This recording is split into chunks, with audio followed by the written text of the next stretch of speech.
రైతు భరోసా రైతు భరోసాకు సంబంధించి చిలవలు పలువలుగా మాట్లాడుకుంటున్నారు.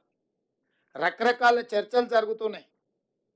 అనర్హులకు ఇచ్చిందని ఒకరంటారు, నేషనల్ హైవేలో రోడ్లు వేసిన వాటికి ఇచ్చిందని ఇంకొకరంటారు, టాటాలకు బిర్లాలకు ఇచ్చిందని మరొకరంటారు, ఆగర్భ శ్రీమంతులు జూబ్లీ హిల్స్లో నివసించే ఫామ్ హౌస్ ఓనర్లకు ఇచ్చిందని ఇంకొకరంటారు, గజ్వేల్లో చంద్రశేఖరరావు గారి ఫామ్ హౌస్ కూడా వారు రైతు భరోసా కింద నిధులు తీసుకున్నాడని మరొకరంటారు.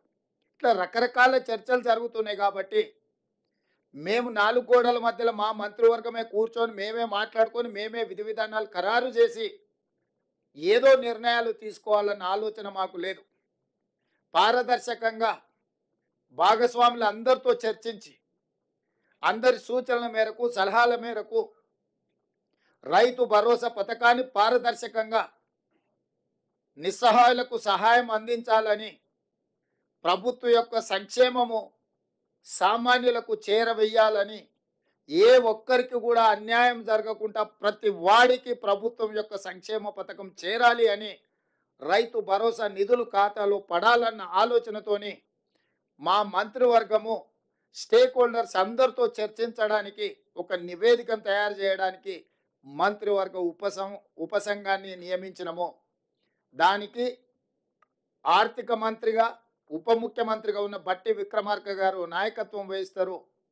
వారితో పాటు వ్యవసాయ శాఖ మంత్రి తుమ్మల నాగేశ్వరరావు గారు, అదేవిధంగా మా ఎలక్షన్ మేనిఫెస్టో కమిటీ చైర్మన్, ఎందుకంటే ఎన్నికల్లో మేము ఇచ్చిన హామీలు వివిధ జిల్లాలు వివిధ ప్రాంతాలలో పర్యటించి ప్రజల యొక్క సూచనలు సలహాలు పరిగణలోకి తీసుకొని ఎన్నికల మేనిఫెస్టోని తయారు చేసిన సహచర మంత్రివర్యులో శ్రీధర్ బాబు గారిని, అదేవిధంగా రెవెన్యూ శాఖ మంత్రి పొంగులేటి శ్రీనివాసరెడ్డి గారిని కమిటీలో సభ్యులుగా చేర్చడం జరిగింది.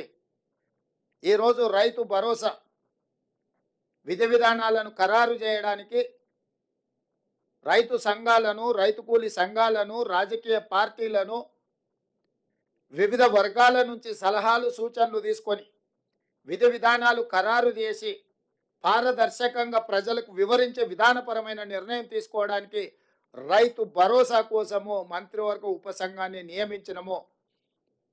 బట్టి విక్రమార్క గారు, తుమ్మల నాగేశ్వరరావు గారు, శ్రీధర్ బాబు గారు, పొంగులేటి శ్రీనివాసరెడ్డి గారు అందరితో చర్చించి జూలై 15 తారీఖు లోపల ప్రభుత్వానికి నివేదికను అందించడం జరుగుతుంది.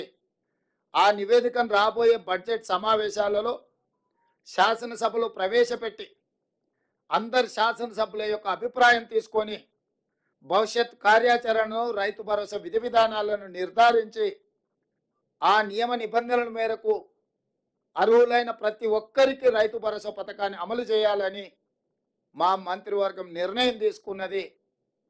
ఈ విషయాలు కూడా మీ ద్వారా రాష్ట్ర రైతాంగానికి మేము చెప్పదలుచుకున్నాము. మా ప్రభుత్వం జవాబుదారీతనంగా పనిచేయాలనుకుంటుంది. పారదర్శకంగా ప్రజల ముందు మా విధి విధానాలను పెట్టి ముందుకు నడవాలనుకుంటున్నాము. ఇక మూడవ అంశం, వివిధ పత్రికలల్లో, టీవీలల్లో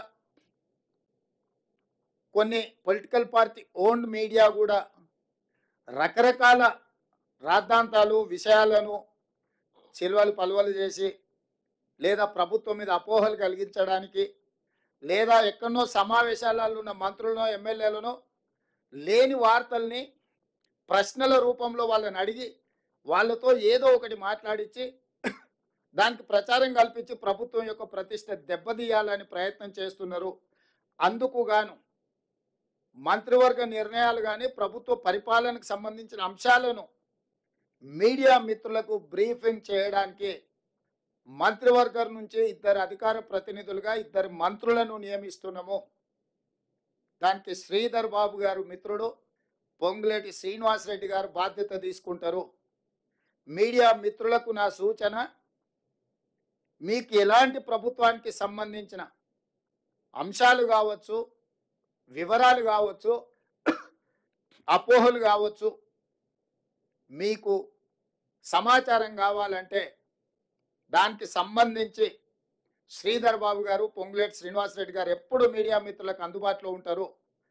వారిద్దరిచ్చే సమాచారమే అధికారిక సమాచారము.